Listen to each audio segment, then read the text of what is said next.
ഈ ഒരു വ്ളോഗ് നമ്മുടെ ബർത്ത്ഡേ വ്ളോഗിൻ്റെ ലാസ്റ്റ് ആയിട്ടോ. അപ്പോൾ ഈ ഒരു ഡേ എനിക്ക് ഒരുപാട് സന്തോഷം തോന്നിയ ഒരു ദിവസമായിരുന്നു കേട്ടോ. അതായത് കഴിഞ്ഞ് നമ്മൾ ആ ഒരു ദിവസത്തെ ആ ഒരു 12 മണി തൊട്ടേ ഇങ്ങോട്ട് ഹാപ്പിനെസ് എനിക്ക് ഉണ്ടായിരുന്നു.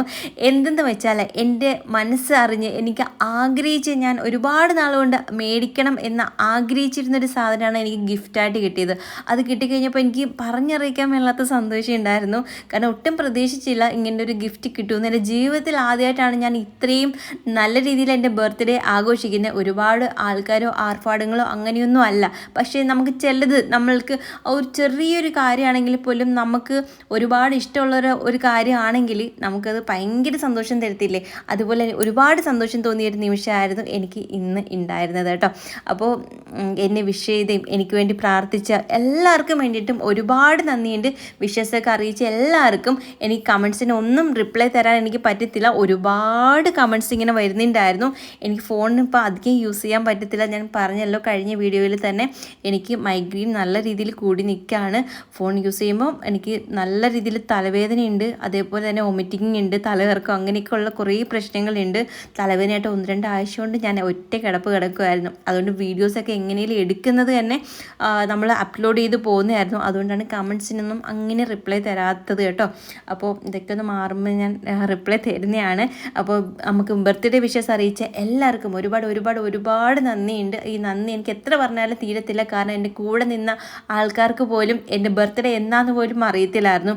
അതുപോലെ അറിഞ്ഞാലും അവർ അറിയിക്കണമല്ലോ ഒന്ന് പേരിന് വേണ്ടി പറയുന്ന ഒരു വിശ്വാസമായിരുന്നു എനിക്ക് കിട്ടിയിരുന്നത്. അതുകൊണ്ട് അവരുടെ നിന്നൊന്നും കിട്ടണമെന്നും എനിക്ക് ആഗ്രഹമില്ലായിരുന്നു. പക്ഷേ നിങ്ങൾ എൻ്റെ അടുത്ത് ഓരോരുത്തരും പറഞ്ഞത് എനിക്ക് ഒരുപാട് എൻ്റെ മനസ്സ് നിറഞ്ഞു എന്ന് വേണമെങ്കിൽ പറയാം കേട്ടോ. അപ്പോൾ ഇന്നത്തെ ഒരു ഡേയിൽ എങ്ങോട്ട് പോകണം എന്ന് കുഞ്ഞനിങ്ങനെ ചോദിച്ചായിരുന്നു. കാരണം സൺഡേ അല്ലേ, അപ്പോൾ നമുക്കൊന്ന് പുറത്തൊക്കെ പോയി കറങ്ങിയിട്ടൊക്കെ വരാമെന്നിങ്ങനെ പറഞ്ഞുകൊണ്ട് നമ്മൾ ഉച്ച ആയപ്പോഴത്തേക്ക് ഫുഡ് വീട്ടിൽ വെച്ചില്ല, പുറത്ത് പോയി കഴിക്കാമെന്നൊരു പ്ലാനിങ് ഉണ്ടായിരുന്നു. അപ്പോൾ എനിക്ക് ഷാപ്പിൽ പോയി ഫുഡ് അടിക്കാൻ ഭയങ്കര ഇഷ്ടമുള്ള ഒരാളാണ് കേട്ടോ. അപ്പോൾ ഇവിടെ കൊല്ലത്ത് അങ്ങനെ എന്തെങ്കിലും ഉണ്ടോ എന്ന് ഞങ്ങളിങ്ങനെ നോക്കി ഞങ്ങൾ ഉള്ളതായിട്ട് ഞങ്ങൾക്ക് അറിയത്തില്ലായിരുന്നു. അങ്ങനെ നമ്മൾ ഗൂഗിളിലൊക്കെ ഇങ്ങനെ സെർച്ച് ചെയ്തപ്പോഴത്തേക്ക് ഇവിടെ ഒരു കൊല്ലത്ത് ഒരു ഷോപ്പ് ഉണ്ടെന്നിങ്ങനെ അറിഞ്ഞു.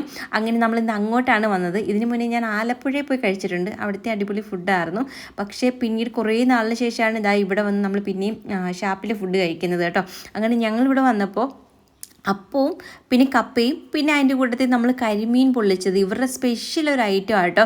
അതും പിന്നെ ഞണ്ട് റോസ്റ്റും പിന്നെ കൊഞ്ച് റോസ്റ്റും ആയിരുന്നു നമ്മൾ വാങ്ങിച്ചത്. ഇതിനകത്ത് എനിക്ക് ഏറ്റവും ഫേവറേറ്റ് ആയിട്ട് തോന്നിയത് ഇവരുടെ കരിമീൻ പൊള്ളിച്ചതാണ് കേട്ടോ. ഒരു രക്ഷയില്ലാത്ത ടേസ്റ്റ് എന്ന് പറഞ്ഞാൽ ഒരു രക്ഷയില്ലാത്ത ടേസ്റ്റാണ്. ഇവിടെ ആരെങ്കിലും പോവുകയാണെങ്കിൽ എന്തായാലും കരിമീൻ പൊള്ളിച്ചത് ഒന്ന് ട്രൈ ചെയ്ത് നോക്കണം. അവരുടെ സ്പെഷ്യൽ ഐറ്റമാണ്. അതേപോലെ സ്പെഷ്യൽ മസാലയാണ് കേട്ടോ. ആ ഒരു മസാല എൻ്റെ പൊന്നെ ഒരു രക്ഷയില്ല കേട്ടോ ആ ടേസ്റ്റിന്. ഞങ്ങളാണെങ്കിൽ അത് വടിച്ച് നക്കിയെന്ന് വേണം പറയാം. അത്രയ്ക്ക് അടിപൊളി ടേസ്റ്റാണ്. ഞങ്ങൾക്ക് 3 പേർക്കും ഒരുപോലെ ഇഷ്ടപ്പെട്ട ഒരു സാധനമായിരുന്നു കരിമീൻ പൊള്ളിച്ചതിൻ്റെ ആ ഒരു മസാല. ഒരു രക്ഷയില്ലാത്ത മണവും ടേസ്റ്റും ഒക്കെ ആയിരുന്നു. ഞണ്ട് എൻ്റെ ഫേവറേറ്റ് ആണ് കേട്ടോ. അതുകൊണ്ട് ഞാൻ ഞണ്ട് മേടിച്ചിട്ടുണ്ടായിരുന്നു. ഞണ്ട് എനിക്ക് ഭയങ്കരമായിട്ട് ഇഷ്ടപ്പെട്ടു. പിന്നെ കൊഞ്ച് റോസ്റ്റ് എനിക്ക് അത്ര അങ്ങോട്ട് ഇഷ്ടപ്പെട്ടില്ല. ഓക്കെ അതായിരുന്നു. പക്ഷേ ഞങ്ങൾക്ക് എല്ലാവർക്കും ഒരുപോലെ ഇഷ്ടപ്പെട്ടത് ആ കരിമീൻ പൊള്ളിച്ചത് തന്നെയായിരുന്നു കേട്ടോ. ഞങ്ങൾ ഫുള്ള് തീർത്തിട്ടുണ്ടായിരുന്നു. പിന്നെ സംഗിക്ക് ഞണ്ട് അത്ര അങ്ങോട്ട് ഇഷ്ടമല്ലാത്തതുകൊണ്ട് ബാലൻസ് വന്നിട്ടുണ്ടായിരുന്നു. കൂടുതൽ ഞണ്ട് ഉണ്ടായിരുന്നു കേട്ടോ. അന്നേരം ഞണ്ട് കറി ഇങ്ങനെ ഇത്രയും ഇരിക്കുന്നത് കാരണം നമ്മൾ ഒരു സൈഡിൽ നിന്നായിരുന്നു എടുത്ത് എന്തായാലും തീരത്തില്ലെന്ന് അറിയാമായിരുന്നു. ബാക്കി നമ്മൾ പിന്നെ പാഴ്സലാക്കി എടുത്തിട്ടുണ്ടായിരുന്നു. പിന്നെ കരിമീനൊക്കെ പൊള്ളിച്ചതൊക്കെ ആണെങ്കിൽ ഇങ്ങനെ സ്പോഞ്ച് പോലെ ഇരിക്കും. നമ്മൾ എടുക്കുമ്പോൾ തന്നെ ഇങ്ങനെ ഉണർന്ന് വീടുന്ന ആ ഒരു രീതിയിലായിരുന്നു കേട്ടോ. പിന്നെ ഇവിടെ ഞങ്ങൾക്ക് 3 പേർക്കും ഫുഡ് കഴിച്ചു. വയറ് ഫുള്ളായി എന്ന് വേണമെങ്കിൽ പറയാം. കാരണം തിരിയാനും അറിയാനും വയ്യ. സംഖ്യയാണെങ്കിൽ ഇവിടെ കിടക്കുമായിരുന്നു കേട്ടോ. ഫുഡ് കഴിച്ച് ഇങ്ങനെ ക്ഷീണിച്ച് കിടക്കുമായിരുന്നു, കിറുങ്ങിയിരിക്കുമായിരുന്നു. മറ്റേ കള്ളടിച്ചതുപോലെ. നമ്മൾ കള്ള് മേടിച്ചില്ലായിരുന്നു. എനിക്കൊന്നും ഇവിടെ സ്മെല്ലടിച്ചങ്ങാണ് ഇനി ബോധം പോയതാണോ എന്ന് അറിയത്തില്ല. ആ രീതിയിൽ ഇങ്ങനെ കിടക്കുമായിരുന്നു കേട്ടോ. അവൾക്കാണെങ്കിൽ ഒട്ടും പറ്റുന്നില്ല. എനിക്ക് ഉറങ്ങിയാൽ മതിയെന്നും പറഞ്ഞിട്ട് ഇരിക്കുമായിരുന്നു. അങ്ങനെ നമ്മൾ അവിടുന്ന് ഫുഡൊക്കെ കഴിച്ചിട്ട് ഇറങ്ങി. അവർ കസ്റ്റമർ സർവീസും പറഞ്ഞറിയിക്കാൻ പറ്റത്തില്ല കേട്ടോ. അടിപൊളി സർവീസായിരുന്നു. കാരണം എല്ലാ കാര്യങ്ങളും വന്ന് നമുക്കത് ഓരോന്ന് ചോദിക്കുകയും പറയുകയും ഒക്കെ ചെയ്യുന്നുണ്ടായിരുന്നു. അതുപോലെ തന്നെ ഈ ഒരു ഷോപ്പെന്ന് പറഞ്ഞാൽ ഇത് നമ്മുടെ ഹൈസ്കൂൾ ജംഗ്ഷൻ്റെ അവിടുന്ന് അങ്ങോട്ടുള്ള ഒരു ഷോപ്പായിട്ടോ. അവിടെ ചെല്ലുമ്പോൾ തന്നെ നമുക്ക് ഗൂഗിളിലേക്ക് നോക്കിയാലും കാണാൻ പറ്റും. എല്ലാവരും നല്ല സഹകരണങ്ങളും കാര്യങ്ങളൊക്കെ ആയിരുന്നു. നമ്മൾ ചെന്ന സമയത്ത് നല്ല തിരക്കായിരുന്നു. ഒരുപാട് ഫാമിലീസ് ഇങ്ങനെ വന്ന് പുറത്ത് വെയിറ്റ് ചെയ്യുന്നുണ്ടായിരുന്നു. ഞങ്ങൾ ഇറങ്ങിയപ്പോൾ തിരക്കൊക്കെ കുറഞ്ഞിട്ടുണ്ടായിരുന്നു. ഞങ്ങൾ ഇറങ്ങിയപ്പം എനിക്ക് തോന്നുന്നു 4 മണിയൊക്കെ കഴിഞ്ഞിട്ടുണ്ടായിരുന്നു. ഞങ്ങൾ ഫുഡൊക്കെ കഴിച്ച് ഇറങ്ങിയപ്പം തന്നെ. അപ്പോഴത്തേക്ക് തിരക്കും കാര്യങ്ങളൊക്കെ കുറഞ്ഞിട്ടുണ്ടായിരുന്നു. അപ്പോൾ ആരെങ്കിലും പോകുന്നെങ്കിൽ നിങ്ങൾ എന്തായാലും കരിമീൻ ഒന്ന് ട്രൈ ചെയ്ത് നോക്കണം. സംഭവം കീഴ് ടേസ്റ്റ് ആയിരുന്നു. അങ്ങനെ ഞങ്ങൾ വീട്ടിൽ പോയാലോ എന്നും പറഞ്ഞിട്ടാണ് നമ്മൾ അവിടെ നിന്ന് ഇറങ്ങിയത്. പിന്നെ ബീച്ചിൻ്റെ അടുത്തായതുകൊണ്ട് നമ്മൾ വിചാരിച്ചു എന്നാൽ ബീച്ചിൽ പോയിട്ട് നമുക്ക് അതുവഴി അങ്ങ് പോകാം എന്ന് വിചാരിച്ച് നമ്മൾ നേരെ അങ്ങോട്ടാട്ടോ പോയത്. അങ്ങനെ അവിടെ ചെന്നങ്ങോട്ട് ഇറങ്ങിയപ്പോഴേ പാസിന് വേണ്ടിയിട്ട് ആൾ വന്നു. 20 രൂപ എടുക്ക്, പാസ് എടുത്തേ പറ്റത്തുള്ളൂ എന്നും പറഞ്ഞിട്ട് നമുക്കൊരു കൂപ്പൺ തന്നിട്ടുണ്ടായിരുന്നു. നമ്മൾ മെനിഞ്ഞാന്ന് വന്നപ്പോഴും സെയിം ഇത് എടുത്തിട്ടുണ്ടായിരുന്നു.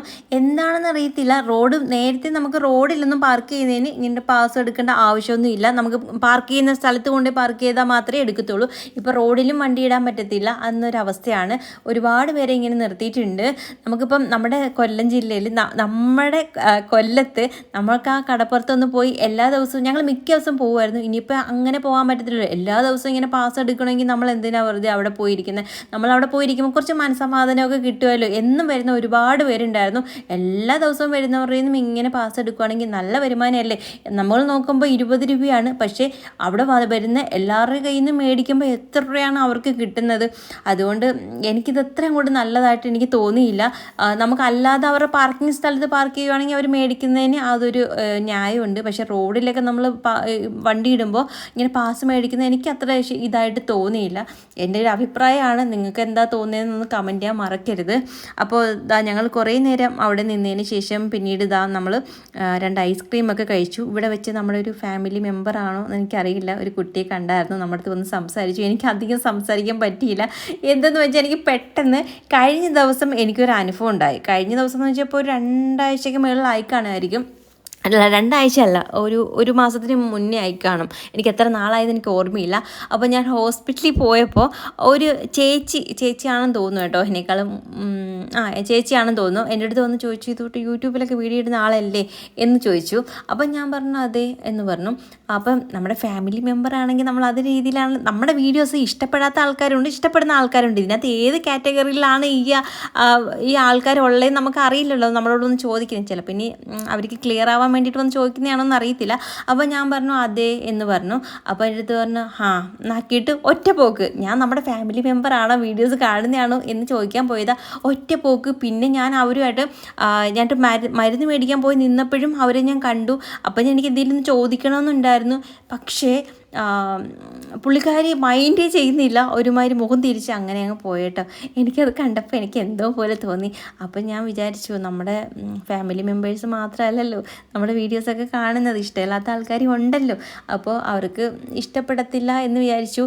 നിങ്ങൾ ആരെങ്കിലും വന്ന് എന്നെ കണ്ട് എൻ്റെ അടുത്ത് സംസാരിക്കുവാണെങ്കിൽ നമ്മുടെ ഫാമിലി മെമ്പറാണെന്നൊന്നും പറയണം കേട്ടോ. എനിക്കിപ്പോൾ പേടിയാണ്.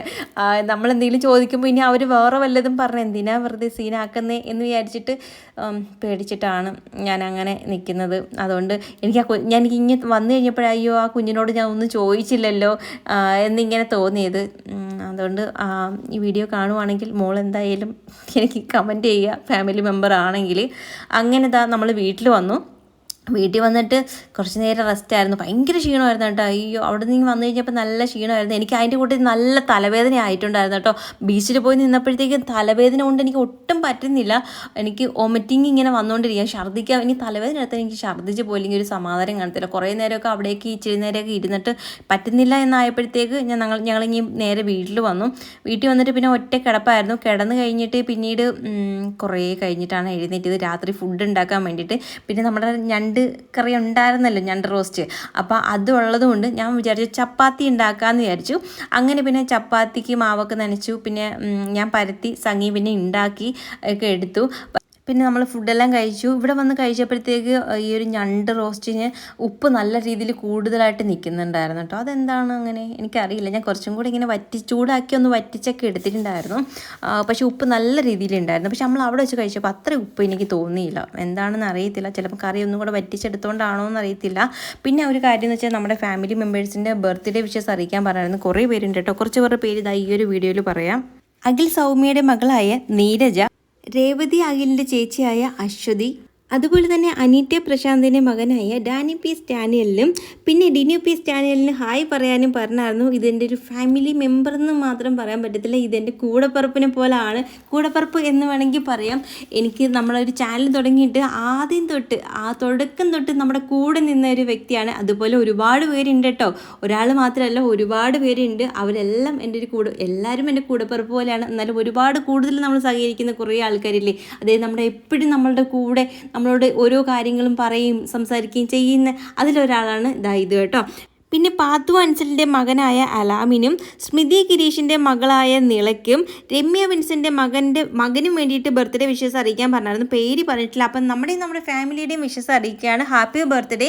എല്ലാവരും ഒരുപാട് നാൾ സന്തോഷവും സമാധാനമായിട്ട് ദീർഘായുസ് നൽകി നിങ്ങളെ ദൈവം അനുഗ്രഹിക്കട്ടെ എന്ന് പ്രാർത്ഥിക്കുന്നു. പിന്നെ കുഞ്ഞു മക്കൾക്ക് എല്ലാവർക്കും എൻ്റെ ഒരു ചക്കരയും വേണ്ടി കേട്ടോ. പിന്നെ നമ്മുടെ വീഡിയോ ഇഷ്ടപ്പെടാൻ ലൈക്ക് ചെയ്യാനും കമൻറ്റ് ചെയ്യാനും നിങ്ങൾ മറക്കരുത്. അപ്പം പുതിയൊരു വീഡിയോ ആയിട്ട് വരുന്നതായിരിക്കും. ടാറ്റാ, സീ യു.